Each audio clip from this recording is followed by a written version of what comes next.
The political landscape of the Philippines is currently centered on a historic and highly anticipated event. Vice President Sara Duterte, a prominent figure in the nation's leadership, is facing an impeachment trial set for July of 2025. This is not just a legal proceeding, it's really a moment that will define the country's political direction for years to come. The Senate of the Philippines holds her fate in its hands. The 24 senators must cast a vote that will either remove her from office or acquit her of the charges. A conviction would be a monumental decision, requiring a 2/3 majority, which means at least 16 senators must vote against her. Such a verdict would not only strip her of her current position, but also permanently bar her from seeking any future political office, including a widely anticipated run for the presidency in 2028. This upcoming trial has created a deep and visible schism within the hallowed halls of the Senate. The chamber has become a battleground for two powerful political forces, those loyal to the Duterte family and those aligned with the current administration of President Ferdinand Marcos Jr. Before the recent May 2025 midterm elections, many senators were careful not to publicly declare their allegiance. They kept their cards close to their chests, understanding the political weight of their eventual decision. The atmosphere was one of cautious observation, as each camp tried to gauge its strength and influence within the legislative body. The nation watched, knowing that the political careers of these senators were also on the line, depending on which way they would ultimately lean in this high-stakes political drama. The situation is incredibly delicate, and the path to a final vote is filled with uncertainty. For Vice President Duterte, the goal is clear. She needs to secure enough support to block her conviction. To be acquitted, she requires the backing of at least 9 senators. This number has become a magic threshold, a kind of firewall that her allies have been desperately trying to build. The impeachment proceedings are more than a simple trial. They represent a power struggle at the highest levels of government. The outcome will signal who truly holds sway over the country's political future. The tension is palpable, not just in Manila, but across the archipelago, as Filipinos from all walks of life await the Senate's final judgment on their vice president. The stakes are immense, not just for Sara Duterte personally, but for the entire political opposition and the balance of power in the government. If she's removed from office, it would be a significant victory for the Marcos administration and its allies, consolidating their power and removing a major potential rival for the 2028 presidential race. On the other hand, if she is acquitted, it would be a powerful demonstration of her political resilience and the enduring influence of the Duterte name. This would empower her and her allies, setting the stage for an even more intense political battle in the years leading up to the next presidential election. The Senate's decision, therefore, will reverberate far beyond its chambers, shaping the very course of the nation. Following the recent May 2025 midterm elections, the composition of the Senate has become clearer, yet the path to a verdict remains complex. The results revealed a stark division among the newly elected members, reflecting the broader political contest gripping the nation. Based on current analyses, Vice President Sara Duterte can count on a core group of staunch supporters. It is estimated that about 5 senators are firmly in her camp. These are allies who have publicly defended her and whose political fortunes are closely tied to the Duterte family. This small but dedicated bloc forms the foundation of her defense, but it is not enough to guarantee her acquittal. The numbers show that she still falls short of the 9 votes she critically needs to avoid being removed from office. On the other side of the aisle are senators aligned with the Marcos administration, along with members of the liberal opposition. While the exact number of senators who will vote for her conviction is not fixed, the opposition to her is considerable. The remaining senators, who are not part of her core group of 5, are a mix of Marcos loyalists, opposition figures, and a few who might still be undecided. This group of approximately 19 senators holds the key to the outcome.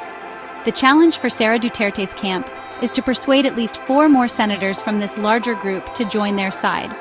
This makes every senator a potential kingmaker, and their vote will be the subject of intense lobbying and political pressure in the weeks to come. Before the May 2025 elections, the political landscape was even murkier. Senators were reluctant to show their hand, avoiding definitive statements on how they would vote in a potential impeachment trial. They understood that committing too early could have political repercussions, alienating one powerful camp or the other. This strategic ambiguity allowed them to navigate the treacherous political waters without being drawn into the escalating conflict between the Marcos and Duterte factions. The election, however, forced many to reveal their leanings as they campaigned for their seats, making the battle lines more distinct than they were before. The outcome of that election was a crucial test of public sentiment. Now, the math is both simple and incredibly difficult for the vice president. With an estimated 5 solid votes from her allies, plus the potential support of at least 2 incumbent senators who were not up for election, her support base is around 7. This means she is just 2 votes shy of the 9 needed for acquittal. Her political survival hangs by a thread, depending on her ability to win over just a handful of senators who may be weighing their options. The 18 versus 5 split, often mentioned, is a simplification, but it captures the essence of her uphill battle. She faces a large block of potential opponents, and she must find a way to break their unity to secure her political future. The political struggle in the Senate does not exist in a vacuum. It is deeply connected to the sentiments of the Filipino people, both at home and abroad. A powerful demonstration of this support was seen during the recent birthday celebrations for former President Rodrigo Duterte. Despite his detention at the International Criminal Court in The Hague, his supporters organized widespread events around the world. From the Middle East to North America, Filipinos gathered to show their enduring loyalty to the former leader. These celebrations were not just personal tributes, they were political statements. They signaled that the Duterte name still commands a significant and passionate following, a force that politicians in Manila cannot afford to ignore as they deliberate on his daughter's fate.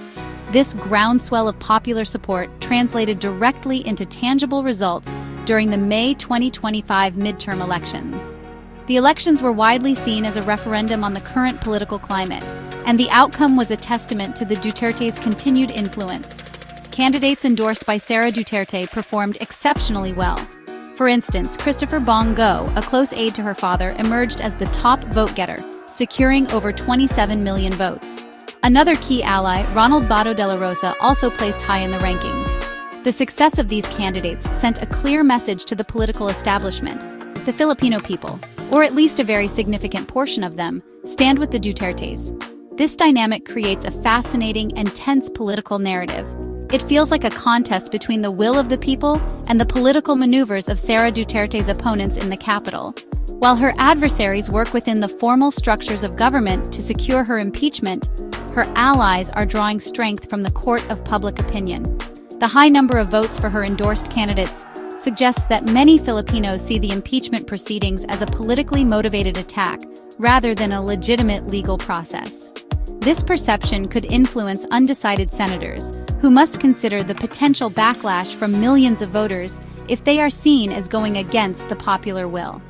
The election results have undoubtedly bolstered the morale of the Duterte camp. While they did not secure enough new Senate seats to guarantee an acquittal on their own, the overwhelming public mandate received by their allies cannot be dismissed. It serves as a powerful reminder to every senator that their vote will be scrutinized by a highly engaged and vocal electorate. The strong showing of Duterte-allied candidates has reshaped the political calculus, turning the impeachment trial into not just a legal battle, but a reflection of the deep divisions and passions that define contemporary Philippine politics. The voice of the people, expressed through their votes, will echo loudly in the Senate chamber. The division in the Senate over Vice President Sara Duterte's impeachment is more than just a political showdown. It is a defining moment for the future of the Philippines. The outcome of this vote will have profound implications for her political career and the country's leadership landscape. If she is acquitted, it will be a major victory that solidifies her position as the de facto leader of the opposition. It would prove that her political influence, combined with the enduring popularity of her family name, is strong enough to withstand a direct challenge from the ruling administration. An acquittal would almost certainly position her as a top contender for the presidency in 2028, setting the stage for an epic political battle against the Marcos camp. Conversely, a conviction would dramatically alter the political trajectory of the nation. Her removal from office would be a decisive blow to the Duterte dynasty and a significant consolidation of power for President Marcos Jr. and his allies. By barring her from holding any future public office, the vote would eliminate a formidable political rival and clear the path for the administration's preferred successor. This would leave the opposition fragmented and in search of a new figurehead to rally behind. The balance of power would shift decisively, potentially leading to a period of single-faction dominance in Philippine politics, a scenario that carries its own set of risks and consequences for the country's democratic institutions. This Senate vote is, therefore, a crucial test for the nation's political system. It forces every senator to make a choice that will be remembered for decades. Their decision will not be based solely on the legal merits of the impeachment case. It will be influenced by political loyalties, public pressure, and their own calculations for political survival. The intense public engagement, highlighted by the recent election results, and the global support for the Dutertes, adds another layer of complexity. Senators must weigh the potential for a popular backlash against the pressures from the powerful political machinery of the current administration. This vote is a microcosm of the larger struggle for the soul of the nation. Ultimately, the Senate showdown over Sara Duterte's impeachment places the Philippines at a critical crossroads. One path leads to a continued intense rivalry between two of the country's most powerful political families, promising a vibrant but potentially volatile political future. The other path leads to a consolidation of power that could bring stability, but might also weaken the checks and balances essential for a healthy democracy. The 24 senators who will cast their votes are not just deciding the fate of one politician, they are charting the course for an entire nation. The world and the Filipino people will be watching closely as this historic chapter in Philippine politics unfolds.